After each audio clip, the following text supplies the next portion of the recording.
Welcome to my YouTube channel zoology with Neha Gupta. आज की हमारी टॉपिक है माइटोकॉन्ड्रिया। वैसे तो ये बहुत ही इजी टॉपिक है लेकिन बहुत इम्पॉर्टेंट है, तो इसको आज स्टार्ट करते हैं। इसके पहले आपने वीडियो में नहीं देखा तो जाके देख सकते हैं। सेल के बारे में है, सेल मेम्ब्रेन क्या है, प्लाज्मा मेम्ब्रेन क्या है, लाइसोसोम क्या है, और बहुत सारे सेल ऑर्गेनल्स के बारे में मेरी वीडियो बनी हुई है। तो आज की हमारी सेल ऑर्गेनल्स में है ये हमारे माइटोकॉन्ड्रिया। माइटोकॉन्ड्रिया को स्टार्ट करने से पहले देखते हैं सबसे पहले इसकी डिस्कवरी। तो इसकी डिस्कवरी सबसे पहले 1880 में रिचर्ड ऑल्टमैन के द्वारा की गई थी और बेंडा के द्वारा इसे बायोप्लास्ट कहा गया था। जो माइटोकॉन्ड्रिया है उसको हम क्या कहते हैं, power house of the cell.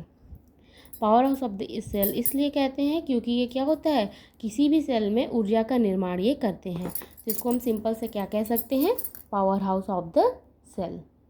और ये वन लाइनर की क्वेश्चन है और बहुत सारे कॉम्पिटिटिव क्वेश्चन में भी ये एग्जाम्स में वन लाइनर के क्वेश्चन पूछे जाते हैं।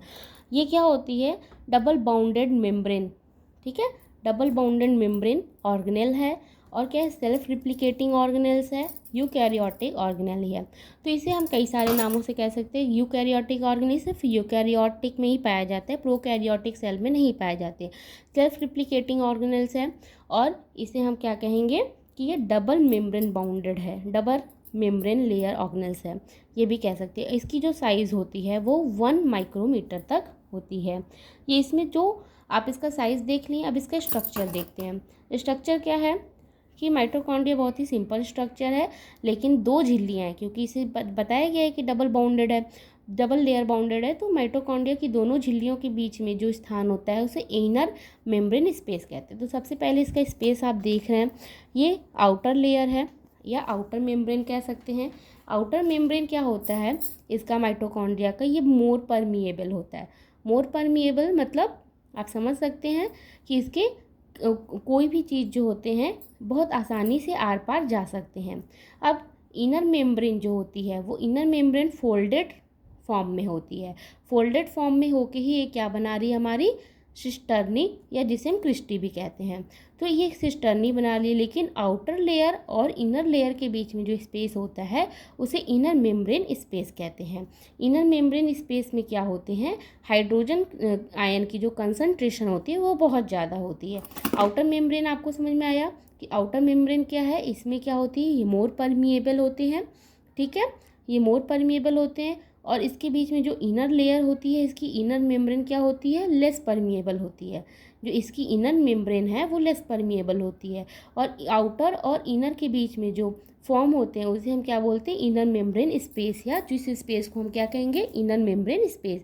इसमें क्या होती है कि H प्लस आयन की जो कंसंट्रेशन होती है वो हाई होती है। और इसमें क्या होता है, अब देखिए इनर मेम्ब्रेन में क्या कौन कौन सी चीज़ें होती हैं जैसे आर पार जा सकती हैं, जैसे कार्बन डाइऑक्साइड है, क्योंकि ये लेस परमिएबल है, ये मोर परमिएबल है। तो लेस परमिएबल में भी बहुत सारी चीज़ों को तो ये अंदर आने नहीं देगा। तो कार्बन डाइऑक्साइड, H2O ये क्या होते हैं, ये इसमें फ्रीली मूव करते हैं। ठीक है, आसानी से मूव करते हैं। लेकिन और सारी चीज़ों को आने के लिए क्या होते हैं, ये लेस परमिएबल होते हैं। अब देखिए ये आपको बताया गया है सिस्टर्नी या क्रिस्टी। जो इनर मेम्ब्रेन है वही फोल्डेड फॉर्म में होके क्या बना रही है, यहाँ पे सिस्टर्नी या क्रिस्टी।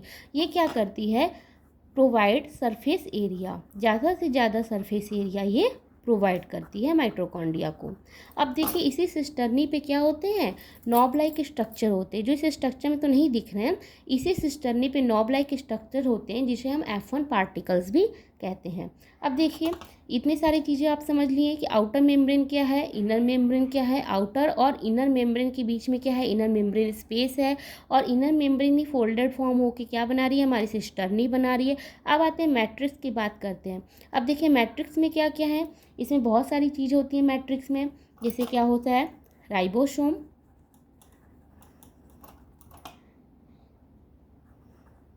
DNA, ठीक है, एंजाइम, इसके कोएंजाइम एक्सेट्रा। तो ये क्या होते हैं, इसमें मैट्रिक्स में राइबोसोम्स होते हैं, mDNA, एंजाइम। ये क्या होता है, इसमें जो होते हैं राइबोसोम्स वो क्या होते हैं, 70S होते हैं। और जो इनका DNA होता है वो क्या होता है, सर्कुलर फॉर्म में होता है और मैटरनल होता है। देखिए अभी आगे हम बताएंगे कि ये क्या है। और एंजाइम होते हैं। देखिए इसमें ये आप अब देखेंगे कि जो राइबोसोम्स की थ्योरी आपने पढ़ी थी उसमें बताया गया होगा कि जो 70 राइबोसोम्स होते हैं वो प्रोकैरियोटिक सेल में पाए जाते हैं, ठीक है। लेकिन यहाँ पे ये यूकैरियोटिक सेल होते हुए भी क्या कर रहा है, यूकैरियोटिक सेल में भी पाए जाने की इसमें राइबोसोम 70 है। ऐसा कैसे पॉसिबल है? ऐसा इसलिए है क्योंकि एंडोसिम्बायोटिक थ्योरी के द्वारा इन बताया गया था कि जो माइटोकॉन्ड्रिया थे वो पहले प्रोकैरियोटिक सेल में सेल थी, लेकिन धीरे धीरे इसमें एडॉप्टेशन होते समय के साथ ही क्या हो गई, यूकैरियोटिक सेल हो गई, ठीक है। तो यूकैरियोटिक सेल होने के साथ इसमें जो प्रोकैरियोटिक के जो राइबोसोम थे वो पहले से ही मौजूद थे, तो ये 70 ईयर्स हो गए। और जिसका एमडीएनए जो होता है, ठीक है, ये क्या होता है, सर्कुलर होता है और मैटरनल होता है, मतलब इसके जो डीएनए होते हैं वो मैटरनल मतलब मैटरनल होते हैं, माता से आए हुए, और एंजाइम्स होते हैं इसके कोएंजाइम्स होते हैं। तो ये आपको मैट्रिक्स के बारे में समझ में आया। अब देखिए इसमें क्या है, जैसे कि आप देख रहे हैं इसके नाम से ही कि power house of the cell कहते हैं, मतलब ऊर्जा बनाने, ठीक है, ऊर्जा घर या बिजली घर या सेल का आप कुछ भी कह सकते हैं। ऊर्जा घर इसलिए कहते हैं क्योंकि ये एटीपी का फॉर्म कर रहा है। एटीपी क्या होता है, एडिनोसिन ट्राइफॉस्फेट, जो एक रूप से हमारी एनर्जी को क्या करती है, रिलीज करती है या एनर्जी को स्टोर करती है एटीपी के फॉर्म में। अब क्या होता है कि यहाँ पे जो बॉडी, ठीक है, जैसे जो ऑर्गेनल्स बहुत ज़्यादा एनर्जी का खपत करते हैं उसमें माइटोकॉन्ड्रिया भी तो ज़्यादा होगी। इसी तरीके से जो लीवर सेल है, इसी तरीके से जो लीवर सेल है, आप देखिए लीवर सेल में कितने होते हैं, 2000 माइटोकॉन्ड्रिया हो सकते हैं। और जो मस्कुलर सेल होते हैं, मस्कुलर सेल में भी तो बहुत ज़्यादा हार्ड वर्क होता है मस्कुलर फॉर्म में, तो वो क्या होता है, मस्कुलर सेल में भी ये क्या होते हैं, division by the process of fission. इसमें क्या होता है, माइटोकॉन्ड्रिया का जो डिवीज़न होता है by the process of fission. अब देखिए क्योंकि ये यहाँ पे क्या हो रहा है, डिवीज़न क्यों हो रहा है, क्योंकि मस्कुलर सेल है, मस्कुलर सेल में क्या होते हैं, बहुत ज़्यादा वर्क एक्टिव होते हैं, बहुत ज़्यादा एक्टिव होती है, तो यहाँ पे माइटोकॉन्ड्रिया की भी बहुत ज़्यादा ज़रूरत होती है। तो यहाँ पे क्या कर रहे हैं, मस्कुलर सेल में ये डिवाइड हो जा रहे हैं। और फिजन, अब फिजन आप जानते होंगे, बहुत सारे डिवाइडेशन में फिजन भी एक क्या है, टाइप है। फिजन में क्या होता है कि सेंटर से डिवाइड होकर 1 से 2 माइटोकॉन्ड्रिया बनते हैं। सेंटर से डिवाइड होंगे न कि इसके साइटोप्लाज्म, मतलब न्यूक्लियस से ये डिवाइड होके क्या करते हैं, 2 फॉर्म बनाते हैं। ये आपका होगा। अब देखिए आपको इतनी सारी चीज़ें इसमें माइटोकॉन्ड्रिया में समझ में आ गई। आपने देखा इसके माइटोकॉन्ड्रिया क्या है, किस तरह से वर्ड्स की डिस्कवरी हुई, डिस्कवरी से रिचर्ड आल्टमैन ने किया था। ये eukaryotic organelles self replicating organelles भी है। और इसे सेल्फ रिप्लिकेटिंग ऑर्गेनल्स या ये कैसे कहते हैं, क्योंकि इसके अंदर जो माइटोकॉन्ड्रिया के अंदर खुद के डीएनए और खुद के राइबोसोम्स होते हैं। तो ये अपनी जो माइटोकॉन्ड्रिया क्या करती है, अपना खुद का ही प्रोटीन का निर्माण करती है, और उसी में इसकी कोशिका के द्वारा या क्या है, कोशिका के द्वारा प्रयोग में आने वाली ऊर्जा के प्रकार मतलब एटीपी का ही निर्माण करती है। जैसा कि आपको बताया कि एनर्जी फॉर्म जो है एटीपी का निर्माण करती है। देखिए लेकिन फिर भी माइटोकॉन्ड्रिया क्या है, पूरी तरह से स्वतंत्र नहीं है। पूरी तरीके से आप इसे फ्री नहीं कर सकते, ये खुद से अपना प्रोटीन निर्माण कर रही है, खुद का इसका राइबोसोम है, खुद का डीएनए है, तो ये सेल से बिल्कुल अलग है। नहीं, ये सेल से बिल्कुल भी अलग नहीं है। ये क्या होती है, स्वतंत्र नहीं है पूरी तरीके से, क्योंकि इसकी जो कार्यकी और संरचना वो केंद्रक द्वारा तथा कोशिका द्रव्य द्वारा भी संचालित होती है। इसकी जो कार्यकी होती है या इसकी जो स्ट्रक्चर है, संरचना है, वो कुछ कुछ भी क्या होती है, न्यूक्लियस और साइटोप्लाज्म द्वारा भी संचालित होती है। इसीलिए हम क्या कहते हैं इसे, सेमी ऑटोनॉमस ऑर्गेनल्स। इसे हम क्या कह सकते हैं, और सेमी ऑटोनॉमस ऑर्गेनली, ठीक है। तो इसे हम कई सारे ऑर्गेनेल भी कहते हैं, semi autonomous organelle, eukaryotic organelle, self replicating organelle या power house of the cell. तो ये सारी चीज़ें अब आपको ये भी समझ में आ जाएगा अगर कभी पूछा जाए कि क्या होता है semi autonomous organelle. Semi autonomous organelle यही होता है कि ये पूरी तरीके से फ्री नहीं है। ये भले ही अपना प्रोटीन सिंथेसिस कर सकते हैं, इनका खुद का राइबोसोम से, इनका खुद का डीएनए है, लेकिन फिर भी इनकी जो फिजियोलॉजी होती है या इसका जो स्ट्रक्चर होता है, इसमें न्यूक्लियस, सेल के न्यूक्लियस और साइटोप्लाज्म के द्वारा भी ये संचालित होते हैं। तो इसीलिए इसे हम क्या कहते हैं, सेमी ऑटोनॉमस ऑर्गेनल्स। और जिस भी बॉडी में बहुत ज़्यादा ऊर्जा की खपत होती है उसमें माइटोकॉन्ड्रिया भी बहुत ज़्यादा मात्रा में पाए जाते हैं। जैसा कि बताया, लीवर सेल में कितने होते हैं, 2000 होते हैं। और उसी तरह से मसल सेल में मसल्स हमेशा वर्क करते रहते हैं। मसल्स जैसे आप जिम वगैरह जाते हैं तो जिम्स में भी मसल्स के ही ज़्यादा अगर मतलब वो होते हैं एक्सरसाइज, तो उसमें क्या होगा, माइटोकॉन्ड्रिया क्या होंगे, by the divided by the process of fission. Fission के प्रोसेस के द्वारा ही ये डिवाइड होते हैं।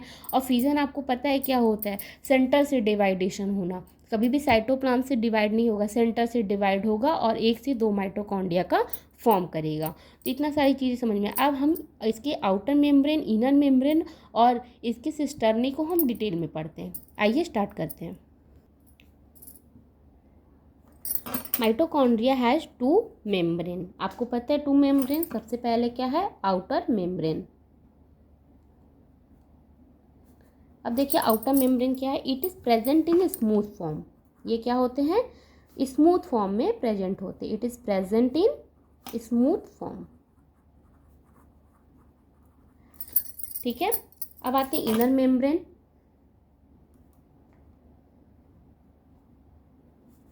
देखिए इनर मेम्ब्रेन क्या होते हैं, it is present in folding form. जैसा कि आपको बताया है कि ये फोल्ड होके क्या बनाते हैं, सिस्टर्नी। तो ये प्रेजेंट होते हैं नॉट ए स्मूथ फॉर्म, ये प्रेजेंट होते हैं फोल्डिंग फॉर्म में।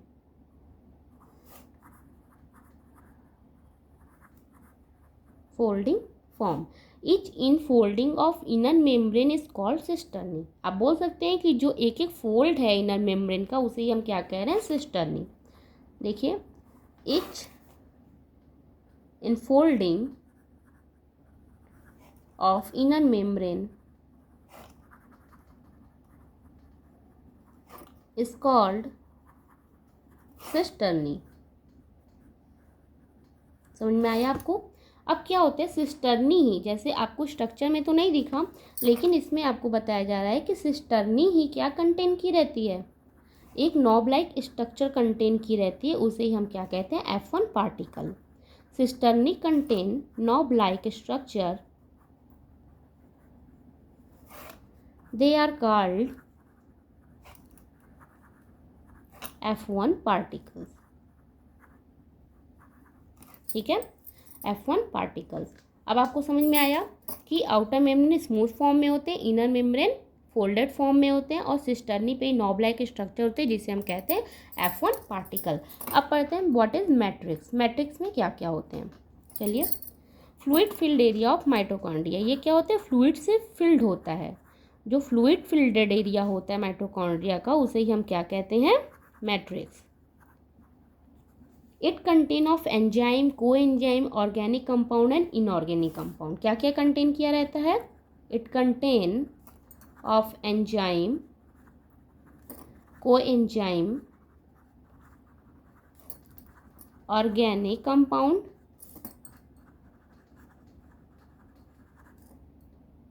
And inorganic phosphate.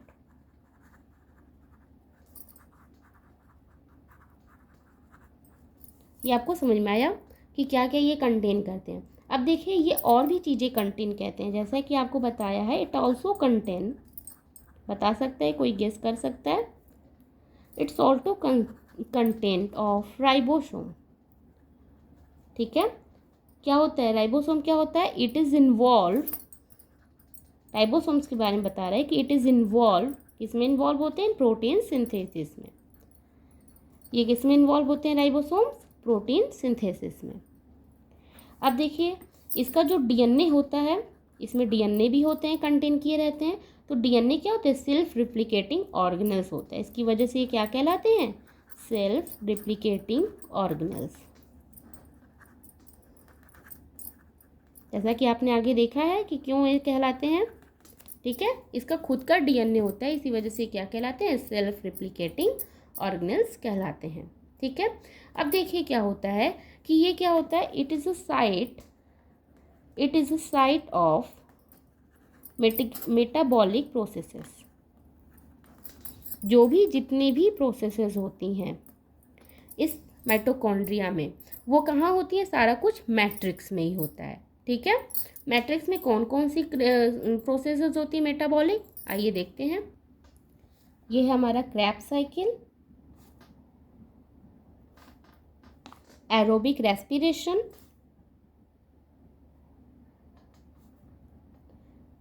Aerobic respiration, fatty acid oxidation, fatty acid oxidation. ये आपको समझ में आया? किस किस चीज़ों में ये मेटाबॉलिक प्रोसेस जो होती है मैट्रिक्स में, कौन कौन सी मेटाबॉलिक प्रोसेस है? क्रैब्स साइकिल, एरोबिक रेस्पिरेशन और फैटी एसिड ऑक्सीडेशन। अब ये आपको समझ में आ गया।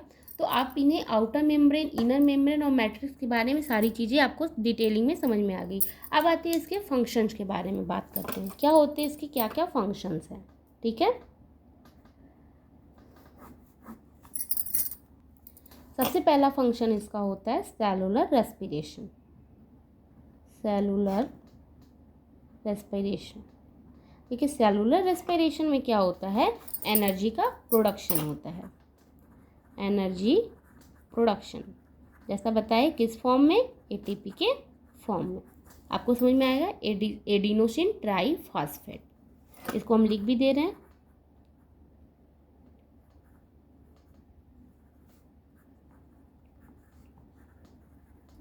एडिनोसिन ट्राइफॉस्फेट, ठीक है। अब देखिए सेकंड क्या है हमारा? सेकंड है एपोप्टोसिस। एपोप्टोसिस, अब ये एपोप्टोसिस होता क्या है? एपोप्टोसिस क्या होता है? एक प्रोग्रामिंग सेल डेथ है, मतलब एक ऐसा प्रोग्राम है जिससे कि सेल डेथ हो जाती है।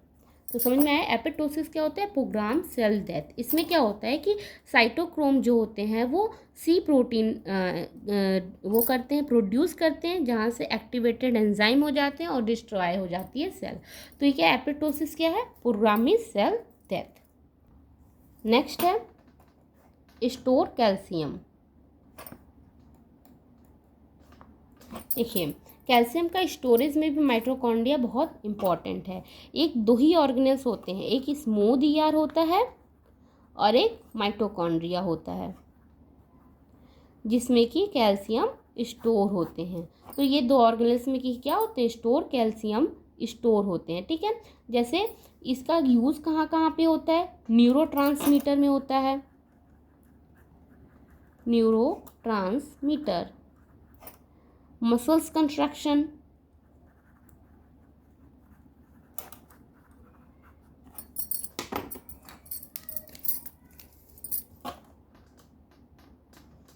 मसल्स कंट्रैक्शन, कोफैक्टर्स एक्सेट्रा, ठीक है। तो यहाँ पे कैल्शियम स्टोरेज का कहाँ कहाँ पे वर्क है? न्यूरोट्रांसमीटर में, मसल्स कंट्रैक्शन में, कोफैक्टर एक्सेट्रा। अब नेक्स्ट आते हैं, इसका क्या है? नेक्स्ट है detoxification of ammonia. Detoxification of ammonia. अब देखिए डिटॉक्सिफिकेशन ऑफ अमोनिया क्या है?